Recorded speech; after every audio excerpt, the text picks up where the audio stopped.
আসসালামু আলাইকুম। সকলকে আমন্ত্রণ আনন্দ টিভি রাতের সংবাদে। আপনাদের সঙ্গে আছি আমি কনজ শিকদার।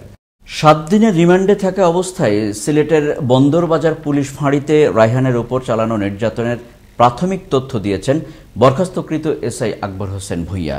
তার দেওয়া প্রাথমিক তথ্যের একটি লিখিত প্রতিবেদন জমা দিয়েছেন পুলিশ ব্যুরো অব ইনভেস্টিগেশনের তদন্ত কর্মকর্তা। মঙ্গলবার সিলেটের chief metropolitan magistrate Abul Kashem আদালতে তিনি এই প্রতিবেদন জমা দেন। এ সময় আকবরের স্বীকারোক্তিমূলক জবানবন্দি কিংবা নতুন করে রিমান্ড আবেদন না করায় আদালত আকবরকে জেল হাজতে প্রেরণের নির্দেশ দেন।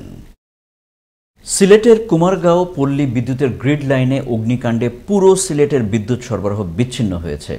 মঙ্গলবার সকাল 11:30টার দিকে এই গ্রিডে আগুনের সূত্রপাত হয়।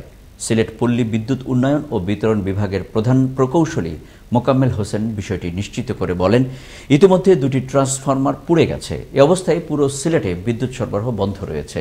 পরে ফায়ার সার্ভিসের 7টি ইউনিটের প্রায় 1 ঘণ্টা চেষ্টার পর দুপুর 12:15টায় আগুন নিয়ন্ত্রণে আসে।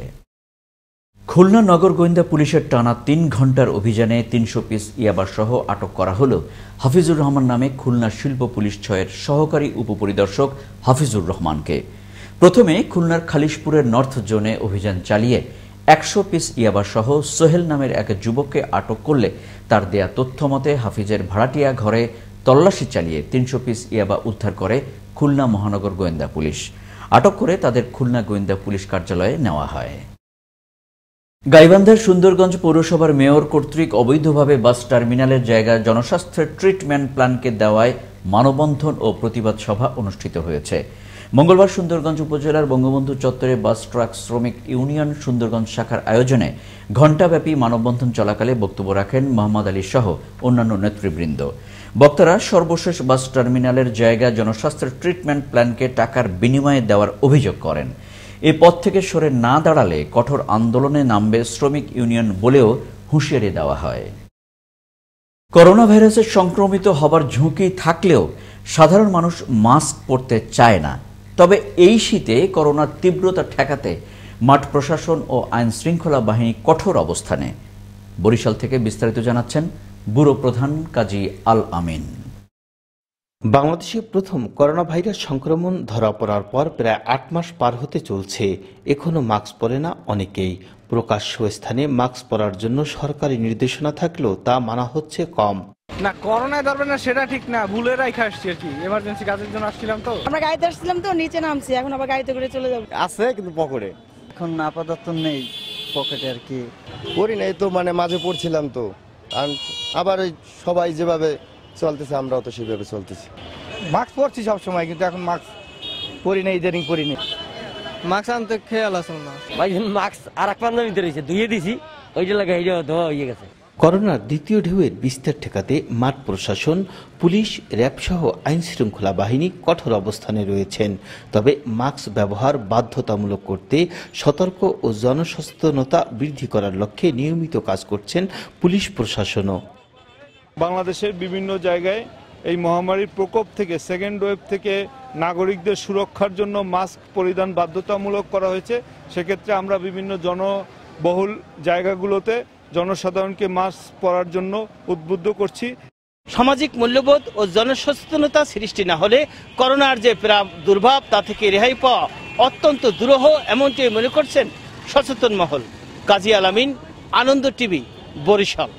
বাগেরহাটের মোড়েলগঞ্জে মাদ্রাসা শিক্ষার্থী হীরা আক্তার হত্যা মামলায় হাসান রশিদ বৃথা নামের এক শিশুর 5 বছরের কারাদণ্ড দিয়েছেন আদালত। সাজার মেয়াদ শেষ না হওয়া পর্যন্ত দণ্ডাদেশ প্রাপ্ত হাসান রশিদকে শিশু উন্নয়ন কেন্দ্রে রাখার নির্দেশ দেন আদালত। মঙ্গলবার দুপুরে নারী ও শিশু নির্যাতন দমন ট্রাইব্যুনাল 1-এর বিচারক জেলা ও দায়রা জজ মোহাম্মদ নূরে আলম এই আদেশ দেন। তবে এই মামলায় আটক অন্য 2 আসামি হাসান রশিদের দাদা 75 বছর বয়সী মোক্তার মৃধা ও তার স্ত্রী মনোয়ারা বেগমের বিচার অন্য আদালতে চলমান রয়েছে। মামলার বিবরণ থেকে জানা যায় 2019 সালের 2রা জুলাই বিকেলে মোড়েলগঞ্জ উপজেলার পশ্চিম বহরবুনিয়া গ্রামের নিজ ঘরে গাউস শেখ ও নাসিমা বেগম দম্পতির মেয়ে হীরা আক্তারকে হত্যা করে বিবস্ত্র অবস্থায় আড়ার সাথে ঝুলিয়ে রাখে আসামিরা। গাজীপুর সিটি কর্পোরেশনের কোনাবাড়িতে পানিতে ডুবে এক শিশু নিখোঁজ হয়েছে। এতে গুরুতর অবস্থায় আরেকজনকে হাসপাতালে ভর্তি করা হয়েছে। মঙ্গলবার দুপুরে কোনাবাড়ি 22 মাইল ব্রিজ সংলগ্ন এলাকায় পরিবারের সাথে নদীর পাড়ে শাক তুলতে যায়। পাশে নদীতে মাছ ধরা দেখতে যান 10 বছরের শিশু শিখা। এ সময় শিখা পা পিছলে পড়ে যায়। সাথে থাকা তার মামাতো ভাই সঞ্জিত তাকে উদ্ধার করতে গেলে সেও পানিতে ডুবে যায়। এ সময় স্থানীয়রা সঞ্জিতকে মুমূর্ষ অবস্থায় উদ্ধার করে হাসপাতালে নিয়ে যায়। কোনাবাড়ি থানার ভারপ্রাপ্ত কর্মকর্তা ওসি ইমদাদ হোসেন বিষয়টি নিশ্চিত করেন। মুজিব শতবর্ষ উপলক্ষে লক্ষ্মীপুর পৌরসভাকে পরিচ্ছন্ন শহর হিসেবে রূপান্তরিত করতে মাসব্যাপী নানা কর্মসূচি হাতে নিয়েছে লক্ষ্মীপুর পৌরসভার মেয়র আবু তাহের। এই কর্মসূচির অংশ হিসেবে মঙ্গলবার সকালে পৌর কর্মচারীদের সাথে নিয়ে ঝাড়ু হাতে সদর হাসপাতালের আঙিনা পরিচ্ছন্নতা নামেন আওয়ামী লীগের প্রবীণ নেতা ও লক্ষ্মীপুর পৌরসভার মেয়র আবু তাহের। এ সময় উপস্থিত ছিলেন জেলা সিভিল সার্জন আব্দুল গাফফার, সদর হাসপাতালের আবাসিক অফিসার আনোয়ার হোসেন, জেলা পরিষদের সদস্য কাউন্সিলর উত্তম দত্ত সহ আরও অনেকে। এই ছিল এখনকার মতো। করোনা থেকে আপনি এবং আপনার পরিবারকে সুরক্ষা রাখতে সরকারি নির্দেশনা মেনে চলুন। জরুরি প্রয়োজন ছাড়া বাসা থেকে বের হবেন না।